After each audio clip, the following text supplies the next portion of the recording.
by males. Females were just not allowed to be involved. And this was in the factory settings, goes back hundreds of years.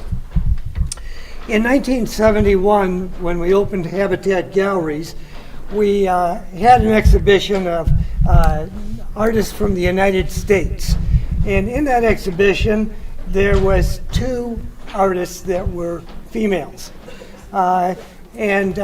One was doing just very small work, as most women were doing at that time. And the other one was Audrey Handler, who was using mixed media, wood and metal and glass, and developing some scale with her work. And but that was it. But just a few years later, through the 70s into the early 80s, then in the same exhibition, there were 25 women.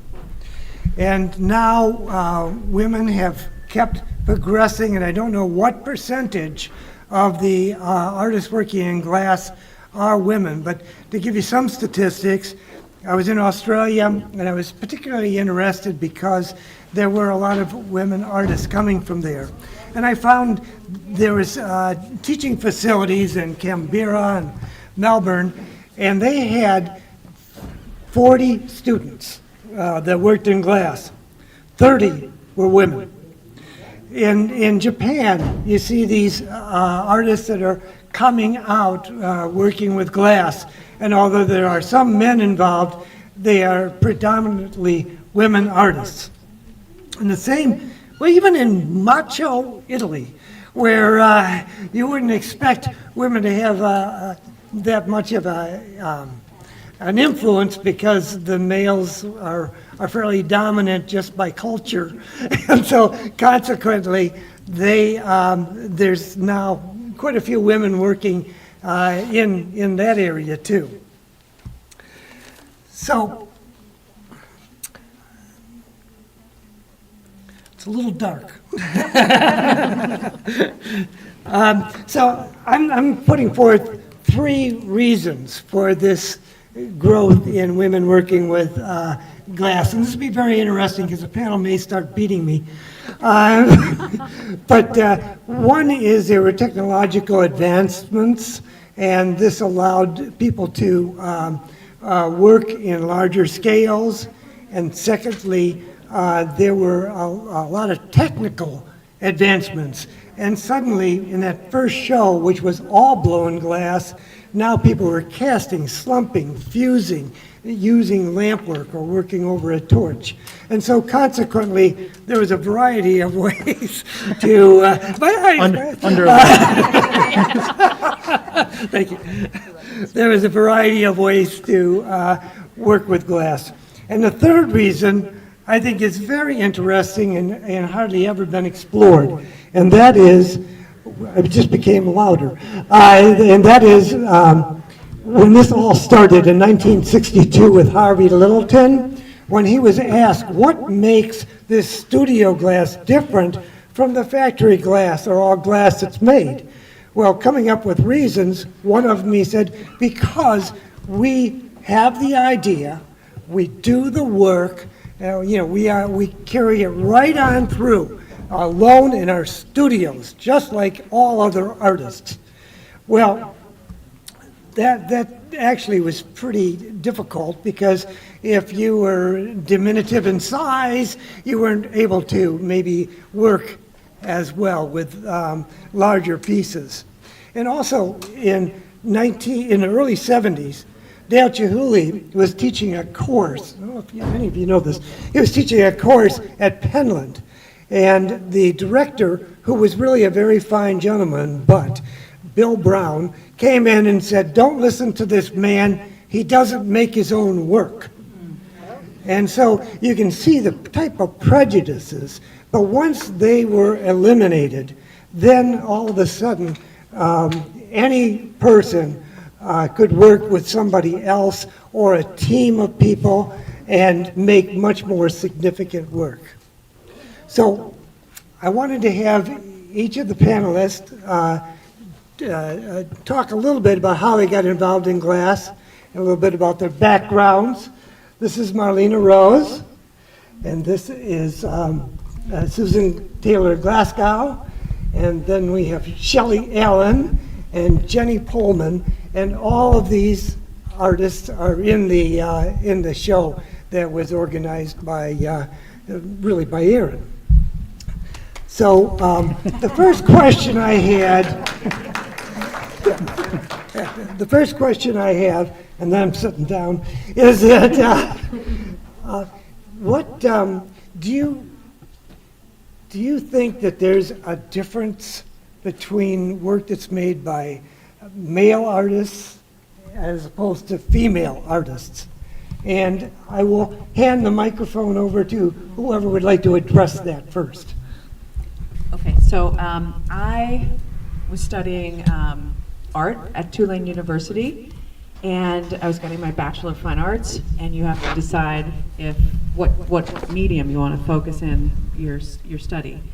So I liked pretty much everything. I painted, sculpture, really everything, but what I really knew was that I was not interested in glass. That was the thing I was for sure not doing, because in the 80s, this is when I was in school, it was, in my opinion, glass blowing mostly, and so I just wasn't interested in learning glass blowing, so I definitely wasn't interested in the glass class, and so eventually I thought, well, I guess I'll try it. You know, I've done everything else, and to my surprise, Gene Koss, who's the professor, was teaching in a very unique way for the time. He was more interested in sculpture, so he said, I'm going to teach you how to glass blow, and then we're going to, you know, use this wondrous material to communicate an idea. So I thought, wow, he's speaking my language, and I've never looked back. Got my own. Okay. I enjoyed your last comment about expressing an idea, which I think might be a little, I guess, unique to how women work, is, you know, expressing an emotion. And so I'm Susan Taylor Glasgow. I have a studio in Columbia, Missouri, and I'm self-taught in glass. And I had a friend who had a kiln next door, and we melted some stuff, and eventually I applied for workshops at Pilchuck and Penland, and was awarded residencies at both places. And until that moment, I didn't realize that you could go to college for glass. I was not aware of that phenomena. So it was really a wonderful opportunity, especially up at Pilchuck, to work with other emerging artists that had academic training.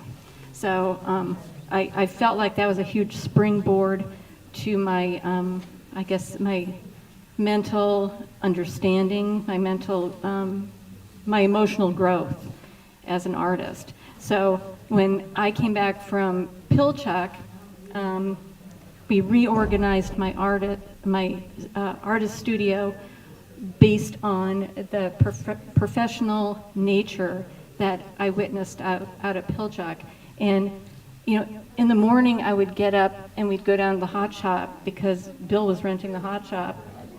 And I'd drink a cup of coffee and watch Shelley and Rick and Bill and, Richard was there? Randy, Ross Richmond, Karen Willenbrink. Yeah, and we called you the action figures. You know, we would watch the action figures blow glass. It was like super fun. So I got to go home and structure my personal studio based on what I witnessed up at Pilchuck, and my professional career, I was a dressmaker. So my work is based on my experience as a dressmaker and my understanding of taking flat sheets of material, and in this case it's sheet glass, and giving it form and structure. Hi, everybody. I'm Shelley Muzylowski Allen, and thank you, Habatat, for having us here. Thank you all for being here, too. I come from a fine art background also. I studied painting and intaglio, And I was always unsatisfied with it. I would paint, and then I'd have to go get on my bicycle and ride my bike around the city. There was something that was really lacking with it. An associate from my day job came to see my paintings one night, and she said, you should really be working in glass. And I thought that was just the most absurd thing I had heard, because I knew nothing about glass. I only knew you could make perfume bottles, wine glasses, and I thought, why the heck would I want to do that? But she handed me a Pilchuck catalog. I applied, I went. During the session I was there, I met William Morris, I met Karen Willenbrink, the people that Susan just mentioned, and we became instant friends, and I was instantly in love with the material. And I'm definitely not unsatisfied anymore working with glass. It's just so, it fills all of my senses, and it challenges me so much every day. So I really, because it's such I feel so fully involved with glass, and glass blowing takes such focus, I like to work with just what is innately me, like what my experience is, what I see, what I imagine. I work with animal forms, what I imagine they're doing, they're thinking, scenarios in which they're placed in. And I live very rurally, so I have a lot of subject matters to look at. But anyway, I'm so grateful that I have found glass, and I got to work with such amazing people and meet all of these wonderful artists too. Thank you. Hi there, my name's Jenny Pohlman, and I collaborate with Sabrina Knowles. We've been collaborating for about 29 years, and she sends her regards. She was unable to accompany me on this trip. Thanks, as Shelley said, to Habatat and for all of you for being here. I'm supposed to say why I got in glass. Okay. I identify as a poet, I always have, and to appease my parents, I pursued journalism in college. So I am a journalism major. I also have the good fortune of being cousins with Karen Willenbrink Johnson. So we were in college together, and she pursued glass blowing, and that's how I learned about glass as a material. I had no interest in the material at the time. I was a writer and a poet. However, after a short stint in the New York area in kind of journalism-related business, I fled and found myself at Pilchuck Glass School, where I met, Karen was working there, and I met Sabrina Knowles. Unbeknownst to me, I fell in love with glass. Sabrina did soft, curved, feminine forms, sculpture, and I'm a carpenter's daughter, so I believed in building. But my first summer at Pilchuck Glass School, when I learned you could core drill a hole in a sheet of very thick glass, I became extremely enthused, realizing that I could begin to assemble. Sabrina and I got a studio in 1992 together, and we were not collaborating at the time, but we quickly found we were looking over each other's shoulder, even though we had opposing aesthetics. She liked shiny, clear glass, gold leaf, black, a little bit of Rococo, and I was interested in collecting railroad spikes and tree lichen. So we found ourselves blending the two. We made our first collaborative piece for an auction at a local art exhibition. It did really well. We really enjoyed working with each other, and we decided to pursue that. After about 2 years of working together and pursuing our independent work, we finally realized that we were going to go full gangsters into the collaboration, and that would have been around 1995-6. And that is how I became interested in glass. So I like to say Karen introduced me to glass, and Sabrina helped me fall in love with glass.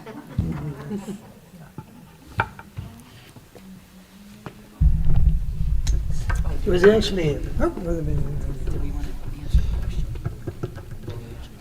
was kind of a two-part question, because I was wondering if you saw any differences between artists that are female working in glass and artists who are males working in glass. Does anybody want to try that? I will. You will? Okay. I thought about this question since you sent it to us a week ago, and I tried to look at all of the glass without knowing who made it. and then come to a conclusion without being too, stereotypical of genders. But I think that when you listen to the four of us talk about where our work comes from, it's just all very pretty internal work, and there's a lot of sensitivity, subtle sensitivities, and also a subtle sensitivity with color also. So I think that all of us here make work that's quite, it's more of a focus on details, like the focus on the details are as important as the whole form, which I think is just maybe very much how a woman's mind works. We have our feelers out all over the place all the time, whereas I think that men are a little bit more direct, and maybe that shows up more in form because it's, I've made this, here it is, and it's very powerful and fantastic work, and in no way am I saying one is better than the other, but I do believe there is a difference. I find that women's work can be more narrative and stir more emotion, perhaps. And I find that most of us here work in mixed media, so it's like whatever objects it takes to get our end story to you is okay. I don't remember reading this question, so I'm just winging it here. But I actually, if I were to say, most people that don't know who I am, they think that the work is made from a man. Like, they think my work is not from a woman. So I thought about that, and I thought, wow, okay. So if I were to answer this, I would say probably for me it's more just about the internal dialogue of what is the artist trying to communicate, and what are they trying to say really with their work. So I feel like it's so individual, and I don't see necessarily the differences between men's and women's work, in the sense of, when I look at it, I just look at the communication and what is it saying to me.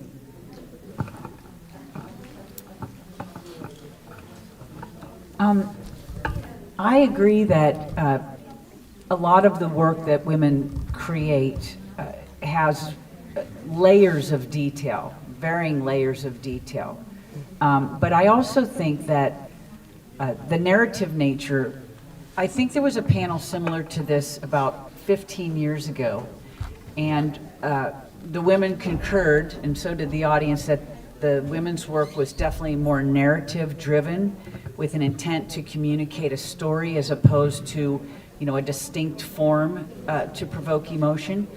But I do think that as more and more women have joined the community of artists working in glass, we have influenced the male thought process. And that I see a lot of work by men that also is mixed media with layers of detail, articulating transitions and such. So I like to think that we ladies have had an influence on how all artists look at the material. Yeah. Good. That's very good, yeah. And I have to agree with all of you, because there is a slight difference. When we set the exhibit up, it looked like I couldn't tell who was in Aquatica and who was in, because there's strong work in both of them. But you're right about the narrative and the detail. Very important. One other question. Have you ever in your careers felt there was some prejudice from peers or from collectors, museums, in concerning being female? I'm sure that, Sabrina reminded me that if there's discrimination against women anywhere, there's discrimination against women everywhere. And all of us can say that about something or other. Certainly, I'm sure that at times, perhaps, Sabrina and I were discriminated against. But in all honesty, we were so busy focusing on how to evolve our skills and fine-tune our voice that there might have been a barb or a sting, but we didn't really linger on it. We didn't really try to go into, was that because I'm tall, or because I'm a girl, or because I'm with you, or so we just kind of let it roll off our backs. And I will say that as I thought about it, I thought I certainly don't want to dwell on any negativity, because everything is really, you know, we're here for a celebration of life. We've been through so many difficult things through the years, the last couple years. But I was left with a reminder that when I was a young artist, trying very hard to be recognized, I did feel that, not from a gallery perspective or even a peer perspective, but from a community perspective, it seemed that my male counterparts got much more assistance from community members and perhaps accolades. You know, for example, you would hear that so-and-so, somebody was doing a video, a 2-minute video for them, pro bono. I had to look that word up. You know what I'm saying? So the reason I even say this is because for all of you, when you go out in the world, and if you find an artist that you like, regardless of gender, whether it's their work you like or their moral character, because sometimes you don't like the work till you meet the person, then you realize the work is really something, you see more depth. Think about helping them to be recognized, because the only way with a material as expensive as glass to really pursue your vision and bring it to maturation is to have that kind of support through promotion and the purchase of artwork. Thank you, Jenny. That was really well said. Yeah, it really was. Yeah. I completely agree with Jenny on the keeping your, you know, as a woman to make an impact. I mean, we're all roughly the same age bracket that we had to keep. Oh, Shelley. Thank you. But keeping our head down and working really hard was really, I mean, the way to make it in any area in life, that's what you have to do. You just have to work really hard and not let other things stray you from your path. I worked in the hot shop, and that was super male dominated, but I was so in love with the material that I didn't care. I would just like jump in there and help, and finally people realized, like, okay, she's crazy, just let her work, you know, just don't ask her to leave the hot shop. I mean, I had been asked to leave the hot shop because I was only supposed to be there for inspiration. Not to work, yeah, like a cheerleader, yeah. But you know, I think all of that has changed drastically, and honestly, I don't have any like negative memory or anything about the path taken. When I went to Murano to work with Davide, I had so many people tell me, "You're not going to be able to sit at the bench. You're just going to sit there and you're going to draw, and all of the Italians will make the work that you want to make." And I said, you know, I'm going there, I'm going to sit at a bench, I'm going to make the work. And I walked into that hot shop and I was treated with utmost respect.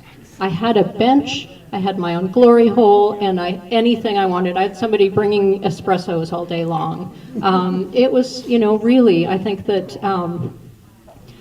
maybe we end up, you know, putting too much thought on what's going to constrain us, rather than just, you know, pushing through with things. Because when people realize that you really, whoever you are, male or female, are super passionate about something, I think that people just naturally want to help or join in, or, you know, it becomes more of a celebration for everybody when that creative activity can keep happening. So yeah, I think it's been a tough, long path, but I loved every minute of it, and I still do. I think I guess the restrictions that I have had been less about gender and more about my location as an artist. I'm in Missouri. So the next nearest glass facility to me is in St. Louis, which is 2 hours away.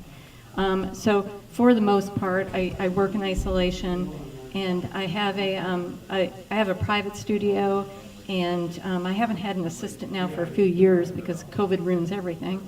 And so I was never aware, since I'm a kiln caster, I was never aware of the hot shop dynamic. And my first experience was at the hot shop was watching, you and Phil, the action, and you all had your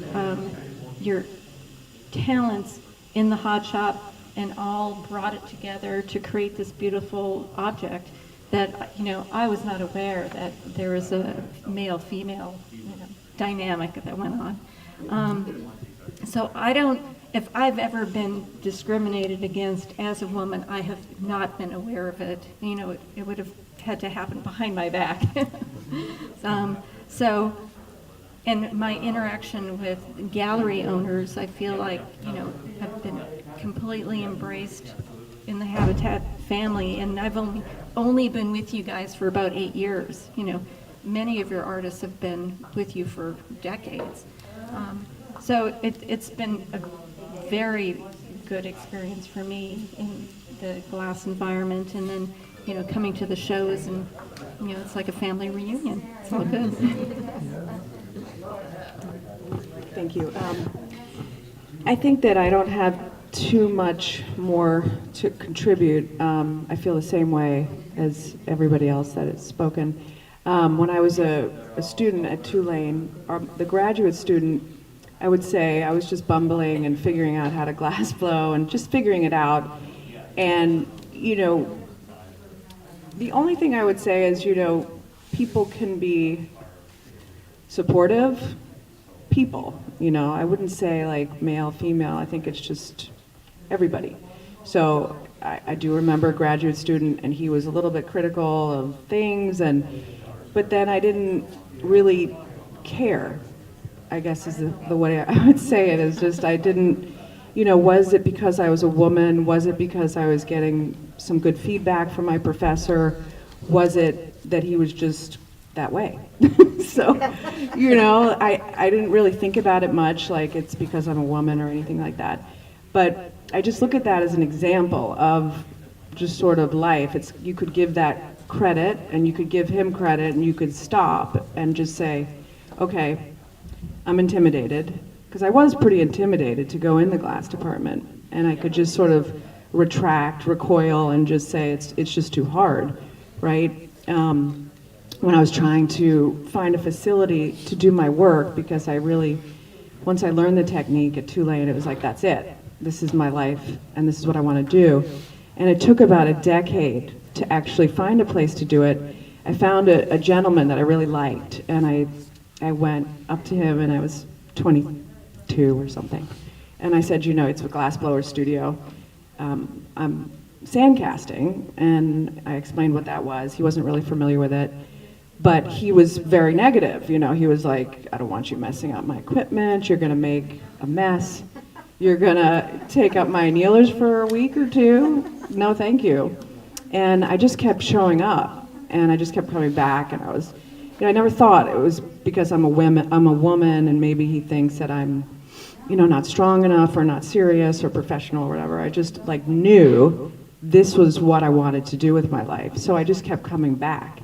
And I just kept saying, okay, what do I have to do? What do I have to do? Came up with some money, okay, you have to come up with this amount of money, and I'll build you, a furnace. And it just was unrealistic, in my 20s that I could ever come up with that money. But I saved my money, and, so it's just, I think, like what you said, is just that it was persistence, and I just kept going, and it just was, all I wanted to do was that. And so I didn't really care what people said. I just was going for it. I have a comment. Listening to everyone, kind of the head down and plow through and get it done, it just made me realize that a career in art is not for the faint of heart. You know, you just, and there's so many moments where, you know, and especially halfway through a project, you know, if I'm with an assistant or a young artist, I have to remind them constantly that everything looks like shit halfway through. I mean, if you stop halfway through, you're not giving yourself a fair chance. So you just have to plow through, and it's a lot of that. And you know, if you're a timid person, you're not going to get this far. You just can't. So, yay us. That's right. Very impressive. Thank you. And I was wondering if there's any questions from the audience? So my Oh, question here. is, you all are similar to the same age, and so did any of the women's movement of the latter part of the 20th century have any influence on you with that grit and that determination just to see it through? I mean, do you, sitting at 2022, it's hard to remember back in the 70s and 80s really what was happening for women. So I'm just wondering if you thought that through or what that impact had so that you could move forward in a career. You know, with the recent Me Too movement, it did make me reflect back to when I was a young woman. And, you know, at that time I thought, oh, this is just the way men are. And, you know, you don't, personally, it's like that's just the way men are, and this is just the way I am. But, you know, reflecting back more recently, it's like, yeah, that's the way men are, but maybe that wasn't the way men should have been. You know? So I guess that was my revelation. It didn't change my work at all, but it made me realize that you know, how I was reflecting upon men as a young woman is definitely different now as a mature person.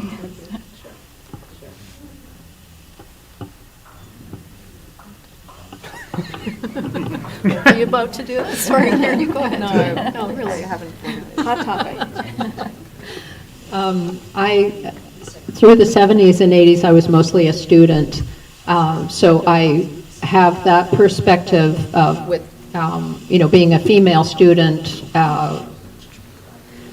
the marking system was a little different, that kind of, and so when I thought to the women's movement, I was super grateful for it, but I wasn't directly involved with it because I was in school, but there definitely were situations that needed to be remedied, and they were within the 80s, like the 1980s, that certain situations were corrected due to that movement. And so I am, you know, very grateful for those brave women to start it all off. And then again, with the most recent Me Too, that caused me to reflect on a lot of situations that happened throughout my life that I never really realized. I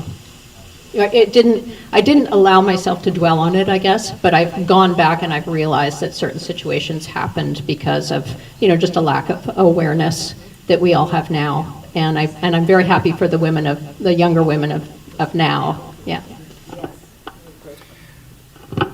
Yes, I mean, certainly we all stand on the shoulders of the people who came before us. You know, you go through the forest with just starlight, and then you find a way to make fire, and the next thing you know, you've got, you know, halogen headlight beams, and the path just keeps getting wider. So all of us are here because of what our foremothers and sisters, etc., did.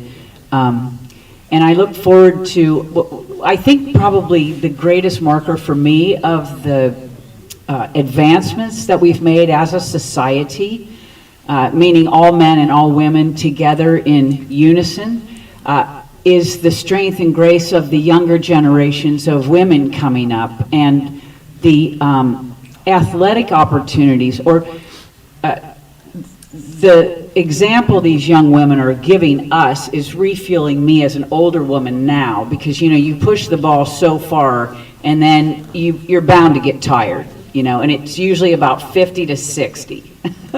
So 50 to 60, I was super tired, and now all of a sudden I'm on fire, and I really attribute that to what I see going on in our culture, in our society, driven by women, but men too, men who support them. And I think maybe that was all I wanted to say. Oh, I did want to say one thing. There was a little bit of rub when we were all girls, in that girl athletes were not given the respect that they should have been given. And, these young female athletes who just put their head down and just kept going. And now you notice, you open the sports page, there's a lot of accolades for these female teams and everything. So this is just all good signs of egalitarianism advancing.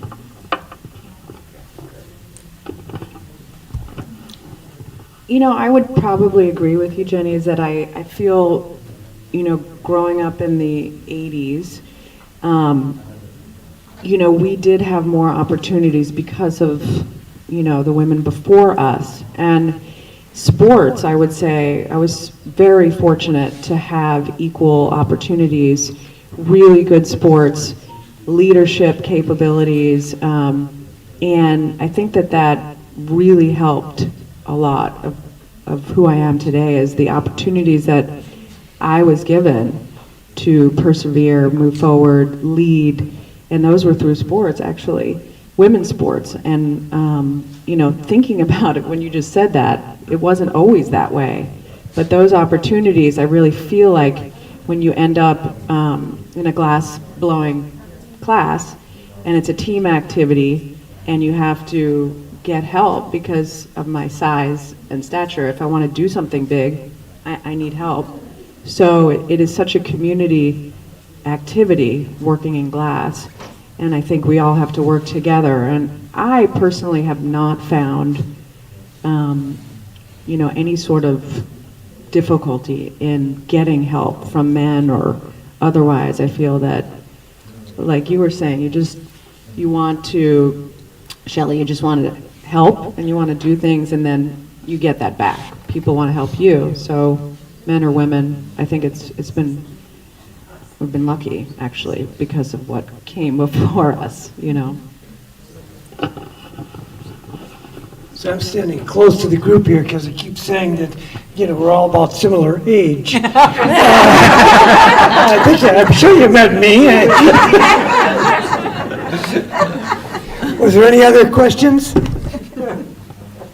I have one more if there's not. There's one question back there, and then we'll get to you, Jane. Yes? So my question is A microphone's coming to you. My question is for young women who are thinking about a career in art or obviously in glass. How would you advise them? How do you advise the work, the money, the grit, all that kind of thing? What would you tell them to think about? It's a long answer, but I'm going to try to be brief. I think it has a lot to do with sort of the things I was saying. It's like, if you find something that you're passionate about, I think it's, you have to figure it out. I mean, if you want to do that, it's just a question of perseverance and, of course, finding your voice is, I feel like, the first thing that school really enables you to focus in on. There's no commercial thought when you're in school, and I love that, on the one hand. On the other hand, where I feel like I would have been benefited if I took some business classes, because the reality is we're running a business, and I hate to be so bold to say that, but as artists today, I feel, there's the creative side, but there has to be some sort of a managing of the business side, and I wish I had that, so I'm sort of bumbling through that. I think SCAD does today. They do teach business classes, and because you're not concerned about the commercial side of it when you're in school, but if you do want to make a career out of it, it's it's really essential. Marketing, a marketing class, oh my gosh. If I had that, if I had, just trying to think what else would have really helped me. Accounting, business management, all of that, because I was in the dark, like, I have no idea how to survive, but I figured it out. I definitely figured it out for some reason. So that's what I would say, more business classes. I think for me, besides just having a pit bull personality where, I took hold and I wasn't going to let go, I think my husband, choosing the right partner who will support you, emotionally and sometimes financially, because this is not a cheap way to make a living for sure. My husband's not an art guy, but he's completely supportive, and one person can't do this, and then I thought, well, my husband and I can do this, and then I realized I need an assistant, and then and then an accountant, and so you have to, it takes a village for sure to be able to do this, but if I had picked any other person to share my life with, I may not be here, because he's had his head down and plowing ahead too, so. Yeah, I think I would say very much that you have to imagine your life wearing many hats. You're self-employed as an artist, so you do have to imagine yourself doing all of the steps. And then as you move along with your career, you can't be afraid to ask for help either when you want, and allow your what you are striving to make to not be able to realize that because you can't do it all on your own, whether it be it's too large scale or you need just additional hands. But I absolutely would encourage a young person to go into to follow their passion, especially if it is glass, and just find a way to whether it be assisting somebody in their studio to just get your footing. It's definitely well, it's wonderful. It's so multifaceted being in this, working with this medium, and I think that they should absolutely be encouraged to continue. I concur with everything said, and I would add that I think if you know of some young women who are thinking about a career in glass, you could advise them to seek out a mentor. The glass community at large is very generous with their knowledge, and regardless of gender, people share information and labor. So I would think anyone on this panel would be able to, if nothing else, field some questions for any young people. I would also say seek out scholarship opportunities at organizations around the country. I know in Seattle, where Shelley and I are based, she's a little bit north, but there is a wonderful Pratt Fine Arts Center, and then of course the monumental Pilchuck Glass School. But all of these organizations, and there are many throughout the country, offer scholarship opportunities for young people. So, and the perfect partner is most definitely the perfect antidote, as we all know. And I just have one more comment. As a young artist, when I talk to young artists, I'm like, okay, imagine creating the artwork, and then photographing the artwork, and then packing the artwork, and shipping the artwork, and then making a website, and then traveling to shows. I mean, you, as an artist, you have to be mentally ready to do everything. And filing tax returns. Oh, yes. Talking about your work, because for the first 5 years, my work was supposed to speak for itself. So anyway, yeah, just, and I think that's where the artist's fortitude comes in, is realizing that you may have to wear all those hats. One other thing I wanted to say is, another thing, I think, if you have somebody in mind, is an apprenticeship in not only, I don't think it's necessarily about learning the work, because usually if somebody is artistic, they probably have found what they want to do, that's fine tuning, but I've had some young kids come in and just actually apprentice under, like what the business is, like you say, like, okay, how do we do a website? This is how I, get ready for a show. This is, you have to photo, like if somebody told me you don't just photograph your work on the grass, you have to get and spend the money, just spend it on a professional photographer. If somebody had told me that, it's just simple, stupid stuff like that, people will take you seriously. If it's on a white background, it's going to stand out. If you're in a sea of competition with, all these other artists for being an international, how do you get the gallery to want you? How do they even notice you?